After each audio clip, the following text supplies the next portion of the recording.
अदालतों में जितने आला अफसरान और हाकिम हैं, सब एक ही थाली के चट्टे बट्टे हैं और तुम उन्हीं से इंसाफ की उम्मीद रखते हो। बेटे, समझने की कोशिश करो, जिद मत करो। अगर वो इंसाफ नहीं करेंगे बड़े अब्बा, तो कसम परवरदिगार की 2 की जगह 200 फिरंगियों का असल खून करूंगा। इस खानदान के 19 बुजुर्गों ने फांसी दी है, मगर बेटा उन लोगों में मुल्क में मर मिटने का जज्बा था। वो लोग ही कुछ और थे। तो अब 20वीं का इंतजार कीजिए। देखो अब्बास, इस वक्त ये सब बातें फिजूल की हैं। अरे कुछ दिनों में हिंदुस्तान के हालात साजगार हो जाएंगे, मुल्क आजाद हो जाएगा, तो तुम वापस हिंदुस्तान लौट आना। अब्बास बेटा, अब मान भी जाओ, तुम्हें खुदा का वास्ता। मैंने एक बार कह दिया कि मुझे वतन छोड़कर नहीं जाना, तो बस नहीं जाना।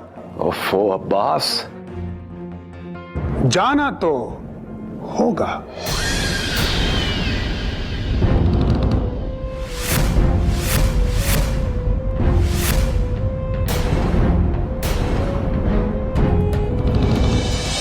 काला पानी या फिर फांसी, बरतानिया सरकार का नमकखार हूं,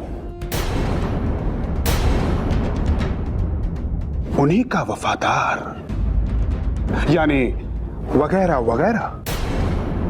ये तुमने क्या कर दिया? मुझे तो बहुत फिक्र हो रही है तुम्हारी।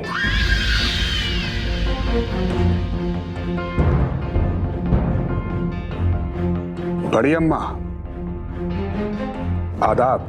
जीते रहो, खुश रहो लाडले मिर्जा।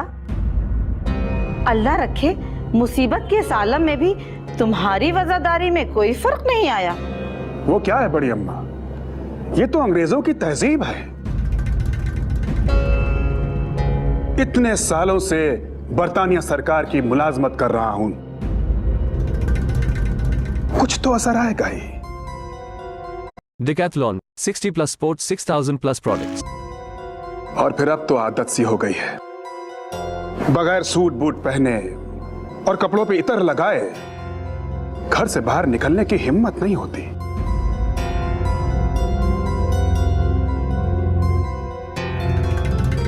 अंग्रेज जब किसी की जनाजे में भी जाते हैं तो इस्त्री किए हुए सूट और चमचमाते बूट पहनते हैं।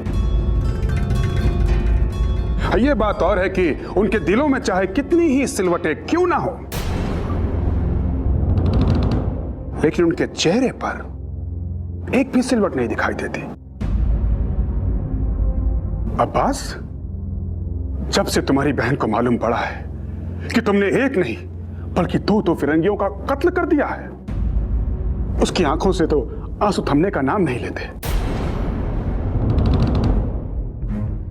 वो बेचारी तो रो रो कर अपनी जान गंवा देने पर आमादा हो गई है। क्या आपा को भी इस बात की खबर हो गई? तुम्हारी बहन ने ही तो भेजा है मुझे यहां पर। तो क्या आपा ने आपको यहां भेजा है हमारी मदद के लिए? किस किस तरह से बंद अदालतों के दरवाजे खटखटा कर बरतानिया सरकार के बड़े बड़े अफसरों के घर जाकर उनकी खुशामद करके बड़ी मुश्किलों से ये कागजात तैयार कराए। ये तो कहिए कि कई सालों से बरतानिया सरकार का नमकखार हूं, इसलिए ये कागजात तैयार हो भी गए, वरना इतना आसान नहीं है। चलिए, आखिर आपकी सरकार की वफादारी कुछ तो काम आई। आपने हमारे लिए इतनी जहमत उठाई, बहुत बहुत शुक्रिया। ऐसे वक्त में अपने ही तो काम आते हैं।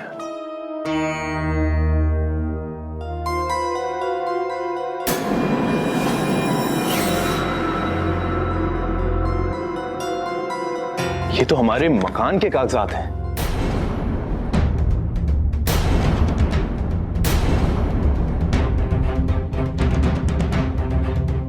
तुम्हारे अम्मी और अब्बू तो हैदराबाद में जाकर बैठे हैं अब्बास।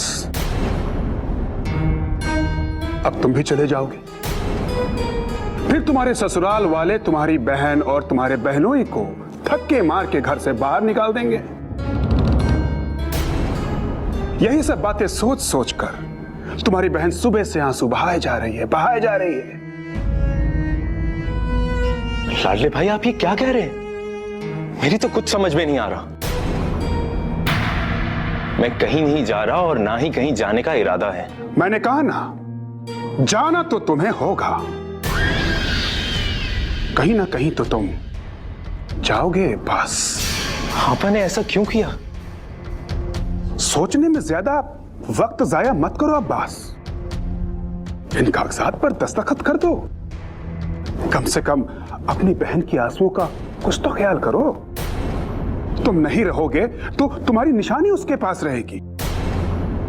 तुम्हारा वो मकान तुम्हारी हमेशा याद दिलाएगा उसको। इस वक्त आपको मकान की पड़ी जो आप इस तरह बोल रहे हैं? क्यों ना बोलूं? आखिर तुम्हारी मौत जो सामने खड़ी है। लाडले, लाडले मिर्जा, खुदा ना करे। लिखा साहब, आदाब आदाब। अरे मिश्रा जी, आदाब, आइए आइए। आदाब। मेरी बातों पर गौर फरमाना अब्बास, वरना ये सारी की सारी अफसरी थरी की थरी रह जाएगी।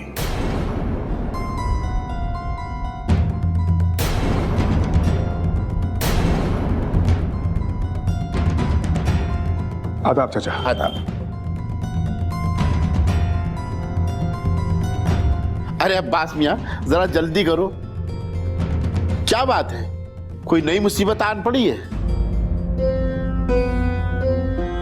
मिश्रा जी, सारा घर सुबह से परेशान है, मगर अब्बास एक ही रट लगाए हुए हैं कि हम कहीं नहीं जाएंगे। अरे हमारी परेशानियों को कम नहीं कर सकते तो इन्हें समझाइए कि हमारी परेशानियों में इजाफा ना करें। अरे बेटा अब्बास, समझने की कोशिश करो। हम लोगों को भी कब अच्छा लग रहा है कि तुम हमारी नजरों से दूर रहो। अरे दरवाजे पे सवारी खड़ी है, तुमको छोड़ने को हम भी साथ चल रहे हैं। मिश्रा चाचा, आप तो बचपन से हमारे मिजाज से वाकिफ हैं। आप सब समझते क्यों नहीं? आप तो पहली जमात से लेकर मुलाजमत तक बड़े अब्बा के साथ रहे हैं। आप इन्हें समझाएं कि हमारा जमीर हमें हिंदुस्तान छोड़कर जाने की इजाजत नहीं देता। बड़ी कोशिशें हम लोगों ने की कि बात यहां रफा दफा हो जाए। क्या करें, अंग्रेजों का जुल्म सितम सर चढ़ के बोल रहा है। तमाम बातों को मद्देनजर रखते हुए तुम्हारे बड़े अब्बा और हमने बड़ी मेहनत करके तुम्हें बाहर भेजने का इंतजाम किया है। बेटा अब मान भी जाओ।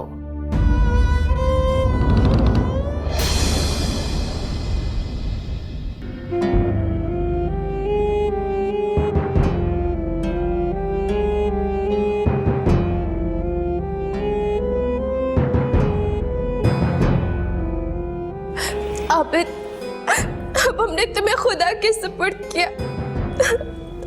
भाई, अपना ख्याल रखना। जीनत बाजी, मैं ईरान ही तो जा रहा हूं, इसमें इतना रोने धोने की क्या बात है? लखनऊ के इस माहौल से तो मैं तंग आ गया हूं। एक तो मुश्तरका खानदान और ऊपर से हर बात पे हर एक की दखल अंदाजी। ना अपनी मर्जी से जी सकते हैं, ना कहीं जा सकते हैं, ना अपने किसी दोस्त को यहां बुला सकते हैं। कम से कम ईरान में कुछ दिन तो अपनी मर्जी की जिंदगी जी सकूंगा। आबिद, तुम हमें सच कह रहे हो ना? हमें बहला तो नहीं रहे? अब आप बच्ची तो है नहीं कि आपको बहलाया जाए। रोइए कम और हमारे कपड़े बांधिए। जल्दी कीजिए, मिश्रा चाचा भी आ गए होंगे।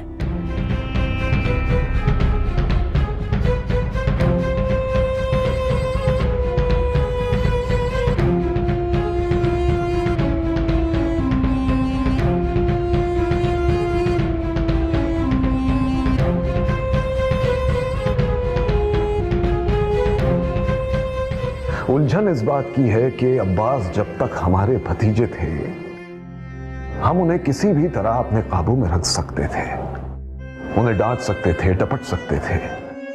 लेकिन अब रिश्ता इतना नाजुक हो गया है कि उनसे तेज आवाज में बात भी नहीं कर सकते। उनसे नहीं कह सकते कि भाई अब्बास ये हमारा हुक्म है, ऐसा ही होगा। ये नहीं कह सकते हम। और आपकी भाभी जान इस रिश्ते की नजाकत को समझने के लिए तैयार ही नहीं है। वही छोटी छोटी बातें, घरेलू झगड़े, 2-4 जुमले सुनाकर खुद को बड़ा समझने लगती हैं।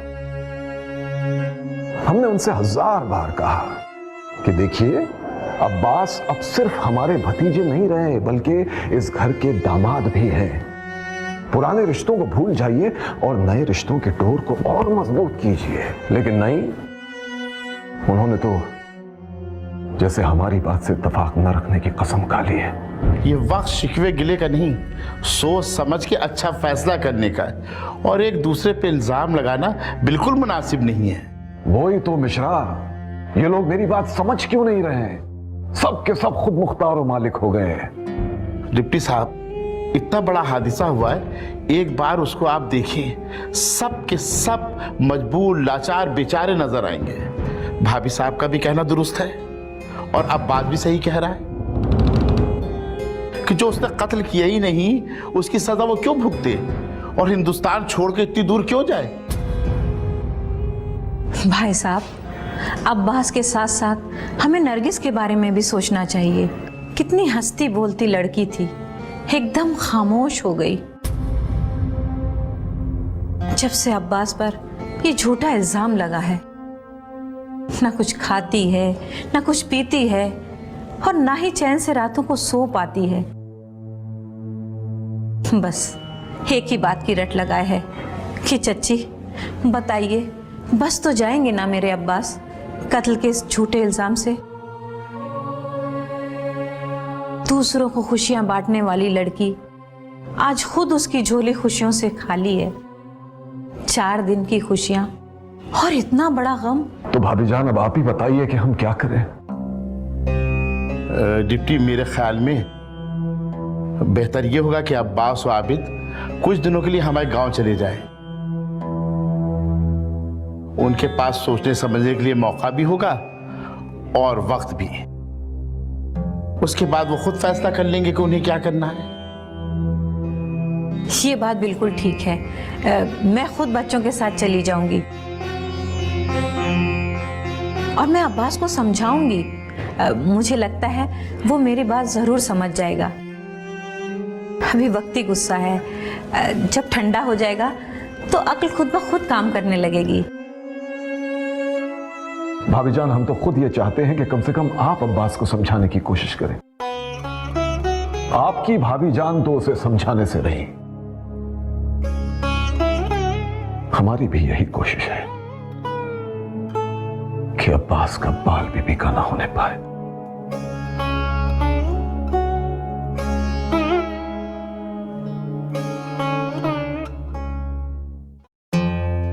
अगर तुम्हें नहीं जाना है तो मत जाओ। तुम पर हम जबरदस्ती नहीं करेंगे। हम डिप्टी साहब को भी समझा देंगे। परदेस आदमी चला तो जाता है मगर आना उसके बस में नहीं होता। चाची, परदेस में रहेंगे तो हमारे दिल को इत्मीनान होगा कि अब्बास सलामत है। पता नहीं क्यों यहां हमें बहुत डर सा लग रहा है। हौसला रखो, सब ठीक हो जाएगा। भगवान पर भरोसा रखो। जब अपनी अक्ल काम ना करे तो बेटा ऊपर वाले पर छोड़ देना चाहिए। कोई चाहे या ना जाए, मैं तो जा रहा हूं।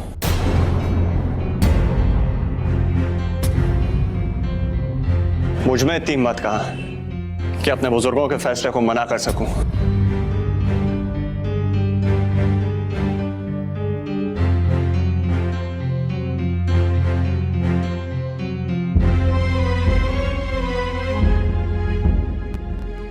इसे कहते हैं फर्मा बरदार।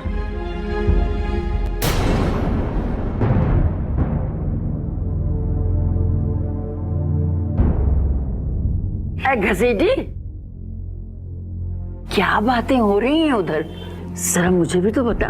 ऐ चची अम्मा, अब मुझे क्या मालूम? तुझे नहीं मालूम? अच्छा तो ठीक है, ऐसा करो मुझे अनार का रख ला के दे दो। आए है चची अम्मा, अरे आपको क्या नहीं मालूम? रात से शहर में कर्फ्यू लगा हुआ है। और आज तो कैसरबाग की दुकान भी बंद है। और तो और घर के सारे लोग परेशानियों में मुब्तला हैं। और ऐसे आलम में आपको अनार का रख सूझ रहा है। अरे अनार नहीं है तो मौसम्बी का रस लिया।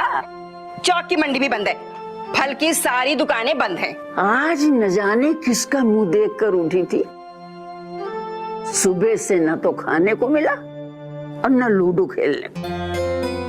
और यहाँ अब्बास को सारा घर न जाने क्या समझा समझा कर हलकान हो रहा है। हद तो ये हो गई कि पड़ोसी भी समझा रहे हैं। मगर उसकी तो सिर्फ एक ही जिद है कि नहीं जाऊंगा, नहीं जाऊंगा। एक हसीटी, तुझे कुछ पता है कहाँ नहीं जाने के लिए कह रहा है? ऐ है कहीं काला पानी जाने के लिए इनकार तो नहीं कर रहा है? खुदा ना करे, अच्छा है नहीं जाएंगे तो। अभी कुछ दिन ही तो हुए हैं शादी को, कैसे जाएंगे आप ही बताइए। अरे इनको दुल्हन की इतनी फिक्र होती तो ये दंगे फसाद में हिस्सा क्यों लेता? इन्हें तो लीडरी का बुखार है। अच्छा छोड़ो ये सब बातें, आओ हमारे साथ लूडो खेलो। हाय अल्लाह, बावर्ची खाने से कुछ जलने की बू आ रही है। बावर्ची खाने में नहीं बल्कि सीने में मेरा दिल जल रहा है। छोड़ो ये सब बातें, आओ हमारे साथ लूडो खेलो। घर में क़यामत आन पड़ी है और इनको लूडो की पड़ी है। अरे भाई समझाइए इन्हें, जरा समझाइए। हमारी क्या किसी की बात इनकी समझ में नहीं आ रही। इनके चले जाने से हिंदुस्तान में कोई कयामत नहीं आ जाएगी। और हम कब चाहते हैं कि हमारे बच्चे हमसे दूर हो जाएं, लेकिन ये वक्त का ऐसा तकाजा है जिसे हर कीमत पर हमें बर्दाश्त करना होगा। पत्नी भाभी, आप ही समझाइए, शायद आपकी बात समझ में आ जाए इनके। देखो बेटा अब्बास, मैं एक औरत हूँ और एक औरत का दर्द अच्छी तरह समझ सकती हूँ।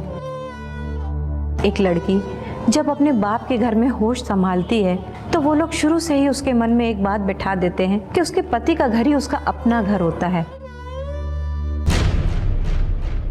और इस बात को वो लड़की अपने मन में बैठा लेती है।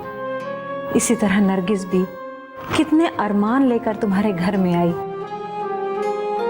और अचानक इतना बड़ा हादसा हो गया।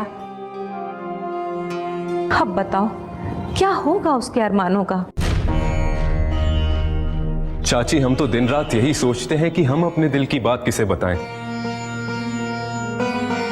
या तो हम अपने दिल की बात ठीक से बता नहीं पा रहे या यहां कोई हमें समझना ही नहीं चाहता। मेरी मानो तो तुम मेरे गांव चले जाओ, वहां इत्मीनान से सोच विचार कर लो, कोई जल्दी नहीं है। बेटा हम लोग तुम्हारा कभी बुरा नहीं चाहेंगे, हमेशा तुम लोगों का भला ही चाहेंगे। मिश्रा चाचा, हमारा भी यही ख्याल है। हम भी यही सोचते हैं कि नरगिस जो अरमान, जो खुशियां लेकर हमारी जिंदगी में आई है,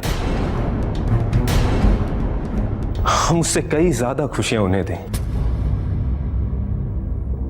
नरगिस को यहां अकेले छोड़कर ना जाऊं। बेटा कुछ ही दिनों की तो बात है, भगवान ने चाहा तो सब ठीक हो जाएगा। बेटा अब्बास, तुम गांव जाने की तैयारी करो। मिशाइन, आप आगे लोगों को लेके जाए, हम बाद में आएंगे। अल्लाह का शुक्र है अब्बास, आखिरकार बात आपकी समझ में आ गई। अच्छा आप लोग अब फौरन यहां से निकल जाइए, अंधेरा होने से पहले पहले, लेकिन जरा होशियारी से। रात हो गई तो यहां सवारी मिलना मुश्किल हो जाएगा।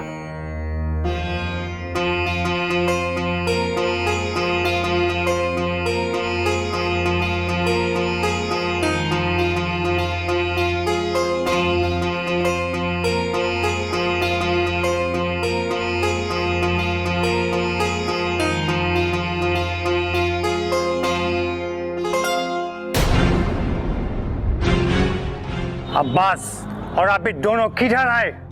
दरोगा साहब, हमें नहीं पता। तुम बताओ, अब्बास और आबिद दोनों किधर है? डिप्टी हैदर अली साहब, वो किधर हैं? जी वो घर पर ही हैं। आप रुकिए, मैं आपके आने की इत्तला कर देता हूँ कि दरोगा साहब तशरीफ लाए हैं।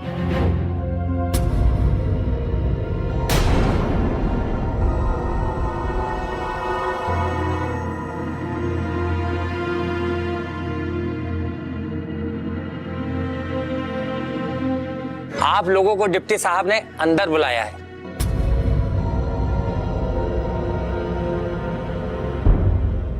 चलो।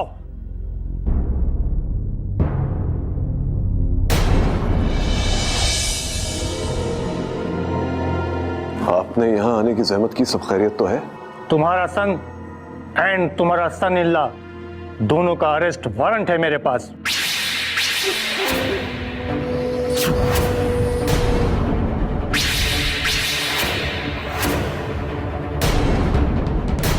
Arrest warrant?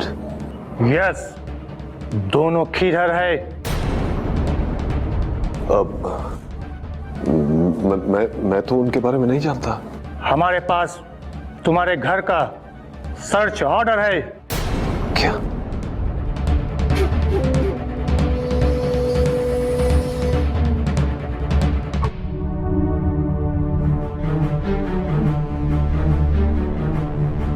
आप लोग हमारे घर की शौक से तलाशी ले सकते हैं।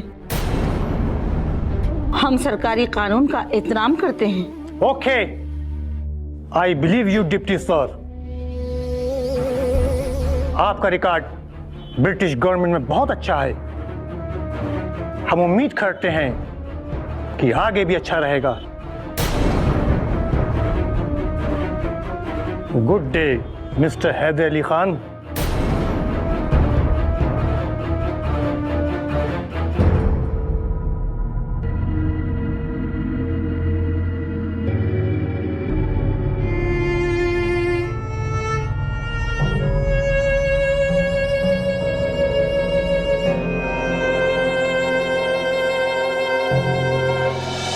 हम लोग ना तो जहेज लेते हैं और ना ही जहेज देते हैं, और ये बात कोई नई नहीं है, तकरीबन सारा लखनऊ जानता है। मैं भी बरतानिया सरकार का मुलाजिम हूं और उनके कायदे कानून को बखूबी जानता हूं।